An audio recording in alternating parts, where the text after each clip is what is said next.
आज केंद्र सरकार हो और चाहे दिल्ली की अरविंद केजरीवाल सरकार हो, ये दोनों झूठ बोलने के अलावा, दिल्ली की जनता को गुमराह करने के अलावा ये कुछ नहीं कर रहे। ये दोनों सरकारों में जिस तरह से केंद्र सरकार जो कर रही है वो तो हो ही रहा है, लेकिन एमसीडी में जहाँ बीजेपी की सत्ता है, आज 15 साल हो गए, भ्रष्टाचारी का अड्डा बना हुआ है और उसी में शामिल होते हुए ये दिल्ली की सरकार हमें हम मिलाने का काम कर रही है।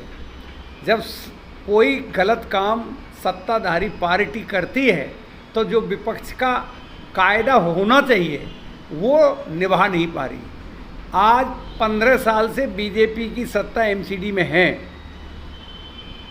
जब सत्ता में ये हैं और विपक्ष में कांग्रेस पार्टी थी तो ये गलत काम करते थे तो हम धरना प्रदर्शन भूख हड़ताल करते थे और इनके खिलाफ आवाज़ उठाते थे, चाहे वो सफाई कर्मचारी की तनख्वाह के ऊपर हो। आज सफाई कर्मचारियों की बार बार हड़ताल होने की नौबत आ रही है, चाहे वो पेंशन की बात हो, चाहे वो टीचर्स, नर्स, डॉक्टर्स की तनख्वाह की बात हो। आज 4-4 महीना हो गए तनख्वाहें नहीं मिल रही हैं, लेकिन तनख्वाह ये लोग नहीं दे रहे, ये तो लिप्त है ही उस भ्रष्टाचारी अत्याचार में। लेकिन इनकी विपक्ष का जो कायदा होता है वो आम आदमी पार्टी विपक्ष में है, वो उठा नहीं पा रही। इसका मतलब सीधा सीधा ये है कि इन दोनों की मिलीभगत है। आम आदमी पार्टी को जो आवाज़ उठानी चाहिए, करना ना करना वो तो बात की बात है, लेकिन वो आवाज़ नहीं उठा रही। इससे सीधा सीधा मतलब ये है कि इन दोनों की मिलीभगत है।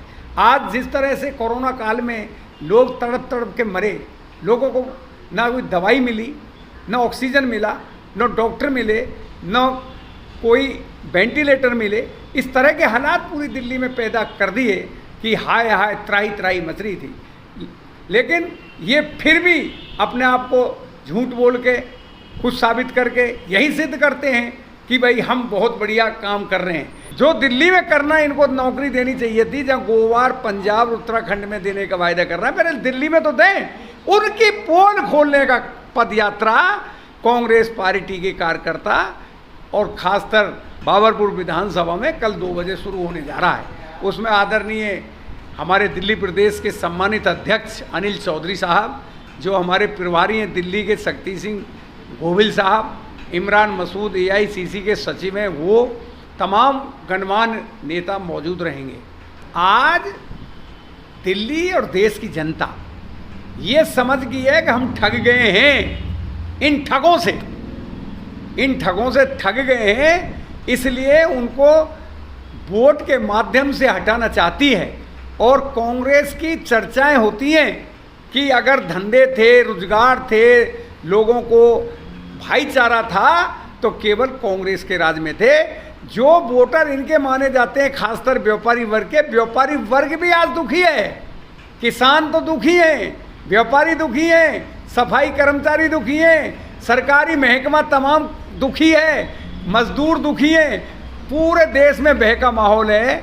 मैं इस माध्यम से, आपके माध्यम से बताना चाहता हूँ दिल्ली और देश की जनता को, जहाँ जहाँ हम जाते हैं, जहाँ जहाँ लोगों की मीटिंग करते हैं, वो त्राही त्राही मच रही है और इनको यहाँ की सत्ता से सत्ताहीन करने पर आमादा है। और वो आने वाले एमसीडी के चुनाव में दिल्ली के लोग बता देंगे।